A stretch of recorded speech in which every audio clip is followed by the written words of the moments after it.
जाना था पटना पर पहुँच गए पाकिस्तान। कल इसी तरीके की एक भारत के ऊपर सबसे बड़ी और सबसे खतरनाक जीपीएस स्पूफिंग किया गया। Yes, and we stand by the stand that we had taken yesterday, क्योंकि अब जब इसकी रिपोर्ट्स निकल कर आ रही हैं, चाहे वो सोशल मीडिया के कुछ एक हैंडल्स निकाल रहे हो धीरे-धीरे, या फिर technical experts, AI expert, data expert, technology expert जो निकाल रहे हैं, now the reports have started coming out. This is a signal where fake satellite signals were transmitted to mislead the aircraft. आपको जाना था पटना पर आप पहुंच गए पाकिस्तान। नमस्कार, सत श्री अकाल, राम राम सा, हमागणी, वणक्कम, प्रणाम। कल जो हुआ उसकी डिटेल्स और भी निकल कर आई हैं, उसमें ऐड ऑन हुआ है। It was not just Delhi, it was not just Delhi, then और भी कई एयरपोर्ट्स पे हुआ है। और किन किन लोगों को टारगेट बनाया गया है या क्या था टारगेट, वो समझते हैं। Sorry, Manish, a very warm welcome on the show.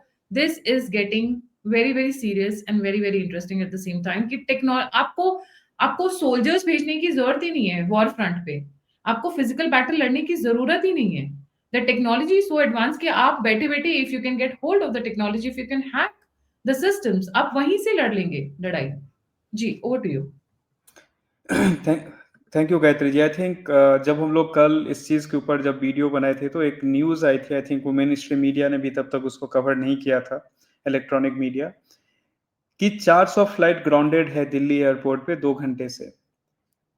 और उसके बाद फिर इसका कैस्केडिंग इफेक्ट में बोला गया कि मुंबई में भी ये हुआ है, फ्लाइट्स को डाइवर्ट किया गया, दूसरे जयपुर, लखनऊ, ये सारे जगह पे ऐसे सिचुएशंस कल क्रिएट हुए। अब इसमें जब इसके बाद एक ऑफिशियल स्टेटमेंट आता है कि एटीसी का, जो एयर ट्रैफिक कंट्रोल होता है, उनका एएमएसएस करके एक सिस्टम होता है, जो ऑटोमेटेड मैसेज डिलीवरी होता रहता है, जो आप देखते हैं ना वीडियो में या मूवीज में, कह रहे ऑटोमेटिकली उसका स्क्रीन रिफ्रेश हो गया और फ्लाइट का टाइम स्टेटस चेंज हो गया। तो वो एक आईपी बेस्ड एक सिस्टम रहता है विच ऑटोमेटिकली वर्क्स इन ए वे कि वो एक रिपीटेड शेड्यूल में अपडेट होते जाता है, आपके सारे इंफॉर्मेशन अपडेट होते जाते हैं और जो एटीसी है उसी के हिसाब से काम करता है। But question is, was AMSS really a problem? क्योंकि एएमएसएस के बिना भी पहले फ्लाइट ऑपरेशंस हुए हैं और इतने बड़े डिसरप्शंस नहीं हुए हैं कि 1550 फ्लाइट जो दिल्ली से लगभग लगभग उड़ती है उसका 25% फ्लाइट आपका बैठा हुआ है 2 घंटा के लिए, और उस टाइमिंग के साथ कोलाइड करता है जिस टाइमिंग में ये बोला जाता है कि आईएलएस, इंस्ट्रूमेंट लैंडिंग सिस्टम होता है, आईएलएस के बेसिस पे आप उसको आप अपग्रेड करने वाले हो। और जब आईएलएस अपग्रेड होता है तो हम जीपीएस बेस्ड लैंडिंग को हम यूज करते हैं जनरली फ्लाइट ऑपरेशंस में। तो व्हाट जिस इज टाइम पे ILS? What is ILS? ILS instrument landing system, जो जनरली आप देखते हैं जैसे लोग वहां पे नीचे रडार्स लगे हुए रहते हैं, जब फ्लाइट आप देखते हैं कि वो कितने हाइट पे है, वो रनवे से अलाइंड है कि नहीं है, इस चीज को इंफॉर्मेशन को आईएलएस नीचे के रडार से उसको प्रोवाइड करते रहता है उस फ्लाइट को कि तुम इस हाइट पे हो, तुम यहाँ पे हो। और उनके फ्लाइट जब उड़ती है तो उनको दिया जाता है आपको कितने डिस्टेंस पे, कितने हाइट पे होना चाहिए, पूरा पाथ के साथ साथ। अगर उस हाइट से कम या ज्यादा पे रहे then they will have to abort the landing and redo it again. तो ये आईएलएस बेस्ड जो लैंडिंग रहता है इसको जनरली, और इसी में आप देखते हैं लाइट लगा दिया गया है, उनको ग्लाइडिंग का एक बताया जाता है को कौन से स्पीड से ग्लाइड करना है एंड एवरीथिंग। जब आईएलएस लैंडिंग नहीं रहता है उस केस में आप जीपीएस बेस्ड लैंडिंग को यूज करते हैं, जहां पे आपको जीपीएस से हाइट, आपका स्पीड, क्योंकि आप किस स्पीड से मूव कर रहे हैं, आपका लोकेशन चेंज कितने टाइम हो रहा है उससे आपको स्पीड पता चलता है and everything and you do it. ये जब अपग्रेड होने का प्रोसेस चल रहा था, और ऐसा नहीं है कि ये कल जाकर ये प्रॉब्लम सीवियर सिचुएशन में पहुंचा जिसको अभी तक गवर्नमेंट पैनिक नहीं होने देना चाहती है, और बहुत सारे और डिटेल्स होंगे, लेकिन ये काफी दिनों से रिपोर्ट हो रहा था। जब ये आईएलएस वाले अपग्रेड को के कारण रोका गया और जीपीएस बेस्ड गया, तो ये अचानक से ये दिखा कि अरे ये तो सब नोबडी, मतलब जितने भी फ्लाइट्स हैं उसमें कॉन्फिडेंट नहीं है कि उनका लोकेशन क्या है, क्योंकि जीपीएस स्पूफिंग जैसे कि मैंने कल बताया, इट्स लाइक कि आपको कोई जैसे कॉल पे स्पैम होता है ना, कि कोई आपको इतना ऑथेंटिक आवाज रेप्लिकेट करके बोलता है कि अरे मेरा एक्सीडेंट हो गया, मुझे फोन पे पैसा भेज दो, आपको लगता है आपके ही घर का कोई आदमी है। तो जीपीएस स्पूफिंग वही होता है, इतना ऑथेंटिक सिग्नल आपको मिलेगा गलत चीज की वो रिसीव करती है जो फ्लाइट सिस्टम्स होते हैं, और उनको लगता है कि यही मेरा सही इंफॉर्मेशन है। और जीपीएस जैमिंग होता है कि आप फोन पे कोई इतना जोर से हॉर्न बजा दिया कि आप कुछ सुन ही नहीं पाए, उसको जैमिंग बोलते हैं, कि आप कुछ रिसीव ही नहीं कर पाए। तो यहाँ पर वो केस होता है, और जनरली ये बॉर्डर एरिया में आप एक्सपेक्ट कर सकते हैं कि जो बॉर्डर से सटे एरियाज हैं, भारत पाकिस्तान के बीच में कॉन्फ्लिक्ट्स होते रहते हैं, लेकिन दिल्ली में ये चीज होना, which is a capital city, और एक रिस्पेक्टफुली जब आप कोई भी दो सॉवरेन कंट्री है तो जब भी उनका कॉन्फ्लिक्ट भी होता है, जब तक वो ऐसे सीरियस वॉर एस्केलेशन में नहीं हो, they do not get to an extent कि जहां पे आप कैपिटल सिटी को आप टारगेट कर रहे हैं। और अगर आप देखेंगे तो एक सर्कल लगभग लगभग फॉर्म करता है 200 किलोमीटर के रेडियस का, जहां पे ये पूरा एक्टिविटी बहुत डोमिनेंटली हुआ है। अब ये जब सारा चीज हो रहा है, इसमें है कि अचानक से ये डिटेक्ट कैसे हुआ, या अचानक से इस यहाँ पर ये चीज क्यों समझ, इतने दिन से तो ऑपरेशन सिंदूर पे इतने दिन हो चुके हैं, ये हो क्या रहा है। सबसे पहले इसमें बता दूं कि जो जीपीएस है जिसको यूज किया जाता है कॉमर्शियल यूज में या सिविल यूसेज में, वो जीएनएसएस है, जो ग्लोबली 31 सैटेलाइट हैं, जो उसमें चाहे कुछ यूएस के हैं, कुछ रशिया के हैं, कुछ यूरोप के हैं, चाइना के हैं। उन सैटेलाइट्स का एक कॉमन ये, जहां पे आपको 20 मीटर तक के लोकेशन एक्यूरेसी, अगर आप अपने फोन में भी ऑन करेंगे तो दिखाएगा कि 15 मीटर में आपका लोकेशन एक्यूरेसी है। इसी को वहां पे यूज किया जाता है। अब उसमें स्पूफिंग, इसमें बहुत सारी डिटेल्स हैं, without giving any wrong information, जो बहुत सारे सोशल मीडिया पोस्ट और इस सब में आ रहा है कि ये इस एजेंसी ने किया, या इसने किया, इस टेररिस्ट ऑर्गेनाइजेशन ने किया। ये इतना इजी नहीं है उस चीज को कि टेररिस्ट ऑर्गेनाइजेशन एंड ऑल कोई कर दे, और क्योंकि एयरपोर्ट सिक्योरिटी भी बहुत स्ट्रांग रहती है कि बहुत सारी चीज का स्कैनिंग एंड ऑल। बट इसमें जो फैक्चुअल इंफॉर्मेशन ये है गायत्री जी की, डेफिनेटली ये जब भी इस तरीके का एक्टिविटी किया जाएगा, ये इंडिविजुअल छिटफुट लोन वोल्फ का क्या वो एक्टिविटी नहीं है, this has to be state sponsored. क्योंकि जिस तरीके का ये सिचुएशन है, अगर ये होता है, this will escalate to multiple levels. और जैसे उपेंद्र द्विवेदी जो आर्मी के चीफ, उन्होंने कहा था कि लड़ाइयां बॉर्डर पे जाकर के नहीं होगी, लड़ाइयां आपके घर तक आ चुकी है, और ये उसका एग्जाम्पल है। अब क्वेश्चन आता है कि दिल्ली और टाइमिंग देखिए, क्योंकि जब हम लोग बहुत सारा चीज मीडिया में, बहुत सारे लोग इस पे कमेंट करेंगे कि आप कैसे इस चीज को बोल रहे हो, लेकिन टाइमिंग समझना पड़ेगा, सिचुएशन समझना पड़ेगा, प्रोटोकॉल समझना पड़ेगा। प्राइम मिनिस्टर मोदी का क्या है प्रोटोकॉल, वो कहाँ कैसे उड़ते हैं। Prime minister Modi security purpose के लिए उनके आवास से, और ये मैं जो डिस्क्लोज कर रहा हूँ कोई ऐसा नहीं, ये पब्लिक नोन इन्फॉर्मेशन है, उनके आवास से सफदरजंग का जो एयरपोर्ट है वहां तक एक टनल कनेक्टेड है कि ट्रैफिक एंड ऑल सारा चीज अवॉइड किया जा सके। वो वहां पे जनरली जाते हैं। From there helicopter takes him to a safe area, and वो एक सेक्लूडेड एरिया है इन आईजीएफ, पालम एयरफोर्स का जो स्टेशन है, वहां से फिर उनके फ्लाइट सॉरी होते हैं, जो एयर इंडिया वन जो कॉल साइन है उनके फ्लाइट, अगर वो लॉन्ग हॉल या शॉर्ट हॉल में, वो पालम एयरफोर्स स्टेशन से जो भारतीय वायुसेना का प्लेन उनको लेकर के जाती है। अब इसमें देखिए, ये इंफॉर्मेशन जो है, ये पब्लिक डोमेन, जनरली जो परसेप्शन है कि he flies frequently and all, और अभी बिहार इलेक्शन है, not just prime minister Modi, lot of VVIPs are flying from there. अब पटना अगर एयरपोर्ट पे जाएंगे, कम से कम 20 हेलीकॉप्टर वहां रोज पार्क रहता है, क्योंकि इतने लोग नेता वहां पे निकलते हैं, और वहां भी कंपटीशन है कि किसका हेलीकॉप्टर डबल इंजन है, किसका सिंगल इंजन है। तो ऑन ए लाइटर नोट, सो वहां पर तो ये इतने जब मूवमेंट्स हैं, हो रहे हैं, पूरा ग्लोबली उथल पुथल मचा हुआ है, and one person who is standing strong, standing tall and standing solid against all the adversaries is none other than Prime Minister Modi. And definitely the target जब भी decide होता है, it's not just him, the team that works around him, वो भी उसमें कहीं ना कहीं रहते हैं, चाहे वो कैबिनेट मिनिस्टर्स हो, चाहे वो लाइक एनएसएस एंड ऑल, जो भी।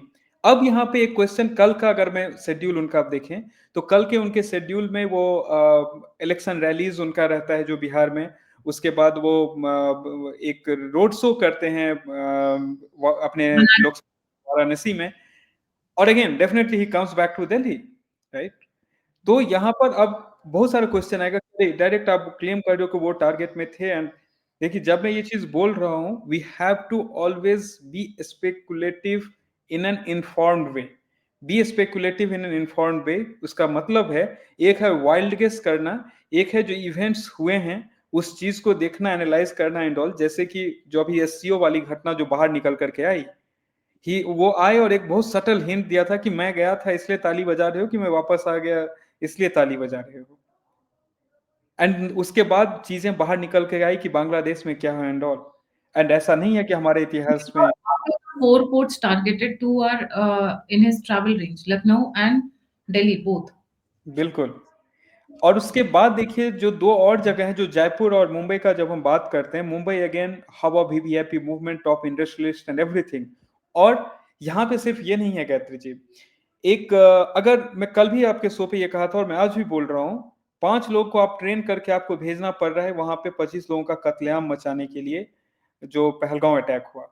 यहाँ पे आप इस चीज को आप ऐसे यूटिलाइज कर सकते हो, this is such a big weapon that is in your hand, कि आप एयरक्राफ्ट क्रैश एंड ऑल, इस सारे चीज को आप आराम से कॉज कर सकते हो, ये इतना बड़ा वेपन है। अब इसमें क्वेश्चन आता है कि क्या भारत इतना वल्नरेबल है इस चीज के लिए? क्या भारत इस चीज के बारे में पहले से नहीं पता था? कि लोग बोलेंगे अरे आप एक्सपर्ट बन के यहाँ पे बोल रहे हो, पर सरकार इसके बारे में नहीं पता होगा। बिल्कुल सरकार को पता है, उसके लिए मेथड्स इन प्लेस हैं, उसके लिए चीजें इम्पोर्ट आई मीन जगह पे हैं, काम उस पे चल रहा है, दे आर डेफिनेटली वर्किंग। एक सबसे इंटरेस्टिंग चीज है गायत्री जी इस पूरे पजल में, जो मैं खुद से भी क्वेश्चन पूछता हूँ, आईएलएस अपग्रेड होना था, क्या इस न्यूज को सटली डाला गया जस्ट टू चेक कि जो जीपीएस स्पूफर्स हैं वो इस पे कूद पड़े और ट्राई करें यहाँ पे केओस मचाने का? एंड दिस ऑल्सो एक्सपोजेस कि ये वॉरफेयर में they are already ready, has India exposed its adversaries कि वो ये गेम खेल सकते हैं? That can be a big way, because I don't think so कि such a big game and ATC को वो लोग कह रहे हैं कि एयर ट्रैफिक कंट्रोल में ग्लिचेस आए, दैट डजंट लुक नाइस। अच्छा, दूसरा एक, before we go into this जो अभी आपने कहा है उसको थोड़ा सा और इलैबोरेट करिएगा प्लीज। एक दूसरा, because after we did the video yesterday, lot of dignitaries and lot of elite people actually called me to confirm कि क्या हुआ था story, and I am thankful people trust us, because हम हवा में लेकर नहीं आ रहे हैं, हमने किया उसके बाद media started exposing the things, and lot of credit goes to you Manish and your technological insights. Now here is the question, why are we not using Navik and why are we using GPS? Please वो second question, but ये जो आप कह रहे थे please उसे थोड़ा elaborate करिए। बिल्कुल Exposing the people who are playing on the ground and probably trying to find their location, आप ये कहना चाहते हैं? बिल्कुल, ये देखिए गायत्री जी, जब ये क्वेश्चन मुझे खुद से भी है, क्योंकि सरकार जब इतना बड़ा ऑपरेशन इन आईजी, आप कोई ऐसा छोटा एयरपोर्ट या कोई ऐसा अनरिलीवेंट एयरपोर्ट नहीं है, इररिलेवेंट एयरपोर्ट, यहाँ पर एक अनाउंसमेंट आता है कि आईएलएस को अपग्रेड किया जाएगा। जैसे ही आईएलएस अपग्रेड होगा, थोड़े डाउन टाइम होंगे, तो डेफिनेटली जीपीएस डिपेंडेंसी होगा।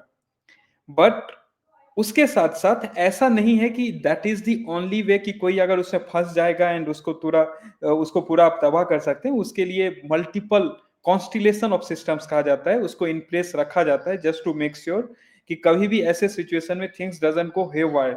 लेकिन इसका डर तब होता है जब ऐसा कंफ्यूजन, ऐसा सिचुएशन आप अनअवेयर्ड इंस्टेंस में आप एट स्केल रन करते हैं। जब से ऑपरेशन सिंदूर हुआ है, भारत हर एक चीज जो भी चल रहा है, हर एक every single thing, government of India, the agencies उसको फूक फूक के कदम रख रहे हैं। यहाँ पे देखिए कि जीपीएस स्पूफिंग किस लेवल पे, किस तरीके से, ऐसा नहीं है कि ये लोग अलग वे में उसको टेस्ट नहीं कर सकते। मैं ये क्वेश्चन खुद से भी पूछ रहा हूँ और सबके लिए है, आईएलएस अपग्रेड होगा, इस इंफॉर्मेशन को पब्लिकली डाला गया इन द पब्लिक डोमेन की होगा, डाउन टाइम रहेगा and all. At the same point of time ये पहले डाला गया, जीपीएस, से पहले डाला गया हाँ ये कि ये होने वाला है, करेक्ट। अब ओह, मतलब भेंट दी गई थी जैसे मछली को फंसाया जाता है, बिल्कुल, लिटरली। और वो जब दिया गया और उसी टाइम को इस चीज के लिए भी मॉनिटर करने के लिए, विजिलेंटली मॉनिटर करने के लिए कि आर यू सीइंग इरेगुलरिटीज और कुछ एनोमलीज आपके लोकेशन इसमें, अगर ये हो रहे हैं तो there are, I mean actors, actors जब मैं बोल रहा हूँ ये बॉलीवुड की बात नहीं कर रहा हूँ, एक्टर्स मतलब उन इंडिविजुअल्स को या उन ग्रुप ऑफ इंस्टीट्यूशंस जो यहाँ पर सैबोटेज या कुछ ऐसा करने की कोशिश कर रहे हैं, क्या वो डिटेक्ट हो रहा है क्या? No, my best guess is that has been detected. अब उसका रिवर्स काम उस पर यह चालू होगा कि ये कौन एक्टर्स हैं, कौन इसको कर रहे हैं, कौन इस चीज के पीछे हैं, कहां पर से हो रहा है, किस जगह से हो रहा है, नेचर क्या है। It's the analysis part that is left. और इसमें अगर आप गायत्री जी ये देखेंगे कि क्या इससे बचने का तरीका है, बिल्कुल ये ऐसा नहीं है कि हम इसमें आंख बंद करके इसमें कूद रहे हैं। अगर आप देखेंगे आईएलएस को रीस्टोर कर दिया गया है। आईएलएस जब यूज होगा जीपीएस के इसमें बहुत कम, लैंडिंग के लिए एटलीस्ट नहीं यूज होगा। उसके बाद इसमें जो है अभी बात ये भी चल रही है, already there are some work going on, कि हम अपने नाविक की बात की, राइट। तो नाविक को जो है उसको इंटीग्रेशन की बात चल रही है, नाविक को थोड़ा सा एडवांस उसमें करना है, वो उसमें भी मैं आता हूँ। और देर आर मतलब उसमें और भी उसमें कुछ टेक्नोलॉजी यूज किया जाता है, मैं उसके डिटेल्स में नहीं जाऊंगा। एक उसमें से होता है इनर्शियल रेफरेंस सिस्टम, जो कि उसके बाद एक VOR DME करके आता है, जो आपके जीपीएस सिग्नल को अगर कंप्रोमाइज कर दिया गया तो ये आपके पास अल्टरनेटिव्स हैं, but you first need to understand कि आपका जीपीएस सिग्नल जो है कंप्रोमाइज्ड है। You first need to understand that anomaly, and that's why I tell कि मेरा बेस्ट गेस है ये जो पूरा सेटअप था, ये उसी एनोमली डिटेक्शन कितने स्केल पे किस तरीके से हो पा रहा है, दैट हैज हैपेंड डेफिनेटली। आप फिर ये क्वेश्चन आएगा कि जब ये बोल रहे हैं कि इन्होंने जानबूझ के किया, देन हाउ कैन यू से कि रिस्क पे था। रिस्क इसलिए यहां से एसोसिएटेड है कि the other side they were तो रेडी कि हम जैसे ही ये सिचुएशन होगा उसको हम मैक्सिमाइज करें, उसके इंपैक्ट को हम मैक्सिमाइज करें, क्योंकि बांग्लादेश में न्यूट्रलाइज किया गया, बट क्या उससे उनका मिशन एबॉर्ट हो गया? Answer is no, mission abort बिल्कुल नहीं हुआ होगा। They will be now looking for the next big opportunity, वो कहां पे लूप होल है। और ये जो सिस्टम जब हम बात कर रहे हैं कि यहाँ पर नाविक का आपने क्वेश्चन क्या गए थे जी, नाविक और जो अभी यूज होता है जीपीएस, उस दोनों में एक डिफरेंस ये है, जीपीएस इसको एक ग्लोबल कोलैबोरेशन जैसा बनाया गया है, जिसमें करीब करीब 30 से 40 सैटेलाइट यूएस, यूरोप, रशिया, उसके बाद चाइना, इस सब के उसमें कोलैबोरेटिवली काम करते हैं, और कॉमर्शियल एंड पब्लिक यूज के लिए लाया गया है। नाविक का जो है उसमें 7 सैटेलाइट है, डेडिकेटेडली मिलिट्री यूसेज के लिए उसके बैंड्स को क्रिएट किया गया है, और एक्यूरेसी जो है वो विद इन 5 मीटर्स का उसका एक्यूरेसी है। और वो ऐसा एक्यूरेसी का, मैं कल भी बोला था, शायद किसी शो में बोला था, ऐसा एक्यूरेसी है उसका कि जो एक पाकिस्तान के एयरबेस का एक वीडियो वायरल हुआ था कि शायद वो मुझे याद नहीं है उसका नाम, जहां पे एक सीमेंट का मोटा चादर है और उसके बीच से ब्रह्मोस का एक अटैक पॉइंट दिखाता है कि 2 जगह पे, वो जो शायद नूर खान एयरबेस का था, वो जो उसका एक्यूरेसी देखिए कि उनके उस 5-5 मीटर के मोटे इसमें वो मात्र 45x45 का वेंट्स बना हुआ था, उस वेंट को प्रिसाइजली उसके थ्रू दागा गया है। So this is the So level of accuracy. Navic is very very high level, very very और ये advanced. तब बनाया गया था जब कारगिल में हमें अपने रेस्क्यू ऑपरेशंस के लिए यूएस ने जीपीएस को यूज करने पे लिमिटेशंस डाला था, and since then this development started, और अभी वो पूरा जो मिलिट्री ऑपरेशंस में उसी को यूज किया जाता है। और अभी वो इंडिया का जो चारों हमारा जो बाउंड्री है उसको वो कवर करता है, but public and commercial use के लिए GPS is still widely use, मतलब सारे जो वर्ल्ड वाइड उसको यूज किया जाता है उसी फॉर में ये जितने भी आपके एयरक्राफ्ट ऑपरेशंस और इस सब में, and that's where the difference is. ऐसा नहीं है, उस चीज को लाने पे ऑलरेडी बात चल रही है, और जो इस बार ऑपरेशन सिंदूर में उसने सक्सेस दिखाया नाविक ने, और देयर आर डिस्कशंस कि नाविक को बहुत जल्दी स्केल किया जाएगा for may be global operations, जहां पे नॉट जस्ट मिलिट्री, कि जो अंदर भारत के अंदर जो मैप्स यूज करते हैं उसमें भी एप्लीकेशन के लिए अवेलेबल रहे, पब्लिक इसके लिए भी और मिलिट्री के लिए, दोनों को सेपरेट बैंड में अवेलेबल करवाया जाएगा।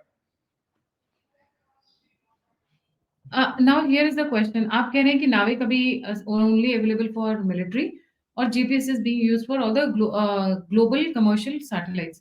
मैं वापस आती हूँ स्पूफिंग के ऊपर। क्या ये पाकिस्तान से किया गया?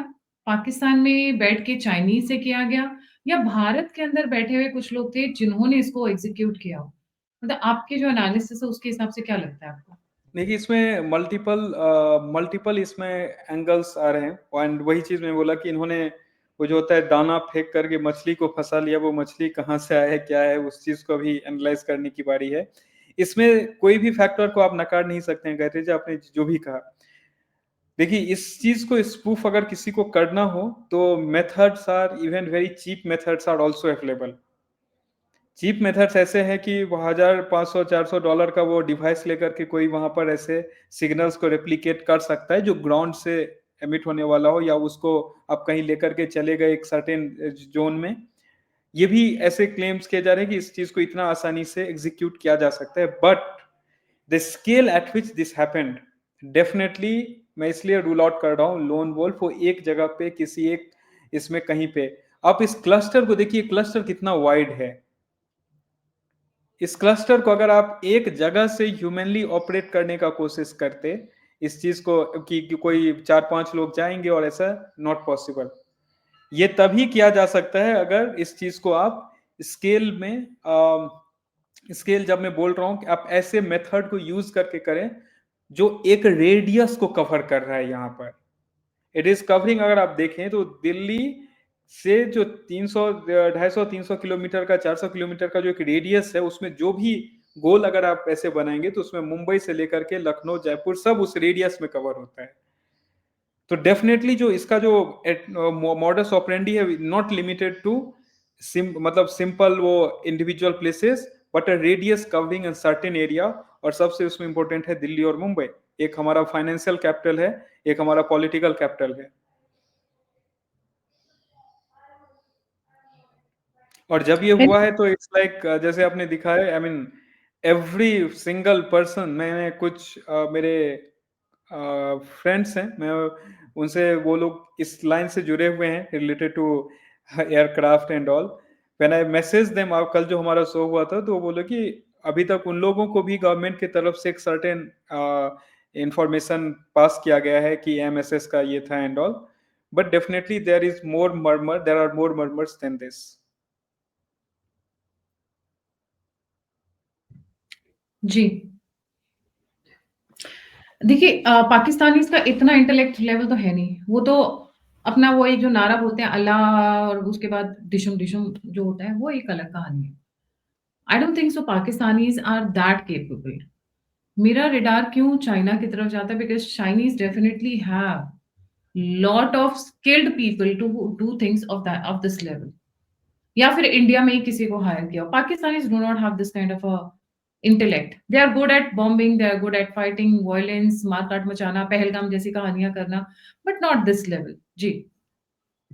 देखिए, ये गायत्री, जो जीपीएस स्पूफिंग है, ये ऐसा चीज है कि ये मतलब बहुत ही इजी तरीके से भी इसको किया जा सकता है। It doesn't need a lot of stuff. तो पाकिस्तान के कैपेबिलिटीज में भी एग्जिस्ट करता है, बट हाँ, उनका जो मेथड होता है वो इस स्केल पे ऑपरेट करना, इसलिए यहाँ पर सिर्फ एक पाकिस्तान के बस की बात नहीं है। जो आपने कहा बिल्कुल सही कहा। वो उसमें कुछ ऐसे भी इसके वर्जन्स हैं इनको करने में, जिसमें एक्सेसिबल टूल्स एंड टेक्नोलॉजीज हैं, जो कि जैसे मैंने कहा कि कोई अगर अपने बैग में भी भर के लेके चला गया तो वो सिग्नल्स का सिग्नेचर जनरेट कर सकता है, लेकिन वो एक जगह कर सकता है, 2 जगह कर सकता है। एक इतने बड़े सर्कल में इस टाइप के सिचुएशन को क्रिएट करना, दैट्स नॉट इजी।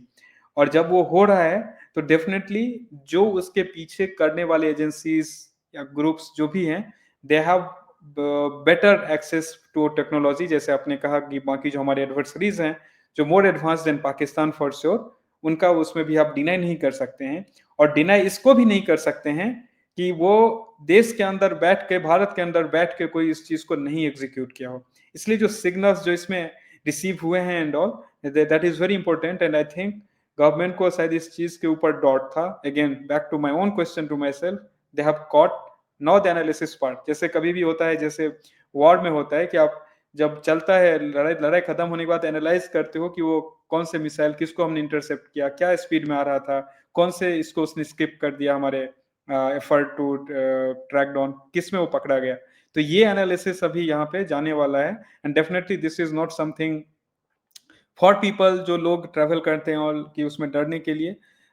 हमारा टेक्नोलॉजी एंड पूरा सेटअप इज फुल प्रूफ। वो तभी भारत सरकार उसको ऑपरेट करेगी व्हेन दे फील कि the situation is under control. और सिचुएशन अंडर कंट्रोल मैं इसलिए बोलूंगा कि है क्योंकि जिस हिसाब से ये जो मेजर लिया गया था, it was kind of an proactive measure sort of, कि ऐसा डिटेक्शन एनोमलीज चालू हुआ, ग्राउंड किया, ठीक है रुको, and then we will restart the operation. May be कुछ देर के लिए it was an disruption, but it was for the safety of the people. And government वहां पे जब भी ऑपरेट करना चालू करेगी, it will operate in an safe environment. जी। Manish, last question. आप मोदी जी के फ्लाइट रूट के बारे में बात कर रहे थे। So he doesn't take off and take on from the international airport, जो कि इंदिरा गांधी जब टी जब जी, उनका जब वो भारत वन जो एयर इंडिया वन जो प्लेन है, जो जिस उस प्लेन से जब वो लेते हैं, तो वो डेफिनेटली उसके लिए एक सिक्योर्ड लोकेशन है जो बनाया गया है for VVIPs take off like president और प्राइम मिनिस्टर, तो उस केस में वहां पर एजिया के ही एक पार्ट से उनका वो टेक ऑफ होता है। डेफिनेटली जब ऐसे VVIPs ट्रेवल करते हैं तो ऑलरेडी उनका रूट, उस रूट पे signal jamming and everything is applied along with, but उसके अलावा उनके जो मूवमेंट्स होते हैं वो, जब ऐसा है गायत्री जी की, ऐसा नहीं होगा सिर्फ this problem will be at एजिया, जब ये होगा तो उसके अगल बगल के एरियाज को भी इम्पैक्ट कर सकता है। अब वहां पे एक क्वेश्चन है और डिटेल है और सब कुछ है कि जिस सिग्नल्स को यूज किया जाता है उनके प्लेन में, वो सिग्नल्स कहाँ के हैं। अगर इसमें ये भी मैं मान लूं कि उनके सारे सिग्नल्स, या ये फैक्ट भी हो सकता है कि वो जो नाविक सैटेलाइट या जो मिलिट्री ग्रेड सिक्योर्ड कम्युनिकेशन में यूज होता है वो हो, बट इतने सारे प्लेन है वहां पर हवा में उस टाइम पे, किसी भी टाइम पे दिल्ली एयरपोर्ट अगर 1550 फ्लाइट का डेली का ऑपरेशन है तो हर एक घंटा में आप सोच लीजिए वहां पर कितने फ्लाइट्स होंगे। कम से कम हर एक आवर में वहां पर इस हिसाब से 40 से 50 सॉरी 50 से 60 फ्लाइट ऑन एन एवरेज वहां पे कि हर एक घंटा में कुछ ना कुछ वहां पे चल रहा है, राइट। अगर उतना फ्लाइट चल रहा है तो कुछ उसमें हवा में होंगे, कुछ जमीन पे, कुछ टेक ऑफ हो रहा होगा। इस सारे सिचुएशंस में if that is the case, then फिर ये रिस्क जो है वो रिस्क आप ऐसे आसानी से इसको नहीं राइट ऑफ किया जा सकता, क्योंकि एक और चीज है, जब वो सफदर जंग इससे जब वो जाते हैं तो he generally takes helicopter ride to there और फिर वहां से टेक ऑफ।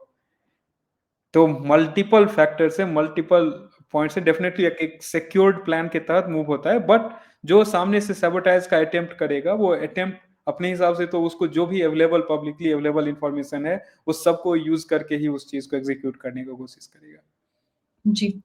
लास्ट हमने पाकिस्तान के बारे में बात कर ली, हमने चाइना के भी बारे में बात कर ली, पर अभी सबसे बड़ा जो who wants Modi gone is America. हमने देखा CIA का, ISI का, हमने देखा किस तरीके से उनके सोल्जर्स को पाया गया, हमने उनके एजेंट्स मारे गए हैं बांग्लादेश के अंदर। Bangladesh has become a bed of snakes to be honest.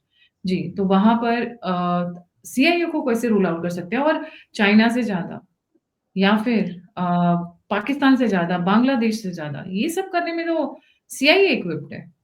और do you think it is उनके लिए बहुत छोटा सा काम है करना और निकल लेना, if they really want to do it? देखिए, इसमें रूल आउट, अभी जो सिचुएशन है इसमें रूल आउट किसी को भी नहीं किया जा सकता है, एंड उनके कौन सा इंटेंशन से उन्होंने ये काम किया इस चीज को भी रूल आउट नहीं किया जा सकता है, और कौन लोग इसमें इन्वॉल्व थे, क्योंकि इसमें तीनों चीजें, इंटेंशन उनका क्या है, मेथड क्या था, और कौन ऐसे प्लेयर्स थे जो इसमें इन्वॉल्व थे। एज लॉन्ग एज जब तक वो उसका इन्वेस्टिगेशन, क्योंकि इस चीज में ऑलरेडी DGCA ने इन्वेस्टिगेशन दिया है और इसमें बहुत सारी एजेंसियां इसको देख रही है, एजेंसीज, लेकिन इसको अभी पर्पस और मेथड एंड जो उसमें प्लेयर्स हैं, एवरीवन इज, वो जो होता है ना सस्पेक्ट, जब तक क्राइम प्रूव नहीं हो जाए पता नहीं, सब इसमें है। और इसलिए मैंने कहा कि जो SCO में जो अटेम्प्ट कोशिश किया गया था वो अटेम्प्ट खत्म हो गया, या वो उनका मिशन क्लोज हो गया by the neutral, because there agent was neutralised in Bangladesh, doesn't mean कि वो मिशन ओवर हो गया। New method, same mission, same target, उस चीज को भी आप यहाँ पे बाहर नहीं रख सकते हैं। ट्रू। हमारे 4 लीडर्स हैं जिनके पीछे लोग हाथ धो के, नहा धो के पड़ चुके हैं, and that is number 1 Modi, second is Yogi, third is Amit Shah, and fourth is Doval. Doval ji की, क्योंकि he is been a spy in Pakistan for a huge long time, तो उनको पता है कि he can just move around like a ghost. आप उनकी कभी भी ट्रैवल डिटेल्स निकालना चाहेंगे, उनकी फोटोग्राफ्स बस उतनी आती है कि आज वो इनसे मिले। ये कभी नहीं आता है कि वो इनसे मिलने जा रहे हैं, but that is only when it is to public reveal किया जाता है। His movements are very, very under the secret. But then the rest of the three, इन लोगों की मूवमेंट्स को लेके हमेशा एक high level, ultra high level, ZZZ security आप जो सोच सकते हैं वो फॉलो किया जाता है, because of the kind of things that are happening. I hope Manish, जो आप बात बोल रहे हैं कि ये जानबूझकर ये इन्फॉर्मेशन लीक की गई थी, जो आप ILS वाली बात बोल रहे हैं, so that they can know कि who are the players who are trying to manipulate the signals and the transmission lines, the locate these kind of what do you say, radiations, या उसको spoof करने की जो कोशिश कर रहे हैं, it is a deliberate one in order to catch the real perpetrators. Let's keep our fingers close to that. Thank you so much for joining. जाने से पहले सभी viewers से request है, please don't forget to like, subscribe and share the alternate media. अगर आप contribute करना चाहते हैं, मेरी मदद करना चाहते हैं, तो नंबर और यूपीआई दोनों स्क्रीन के ऊपर है। आप फीडबैक देना चाहते हैं, मुझसे जुड़ना चाहते हैं, इन्फॉर्मेशन शेयर करना चाहते हैं, तो सभी के सभी लिंक्स डिस्क्रिप्शन बॉक्स में। इसी के साथ जय हिंद, जय श्री राम, हर हर महादेव।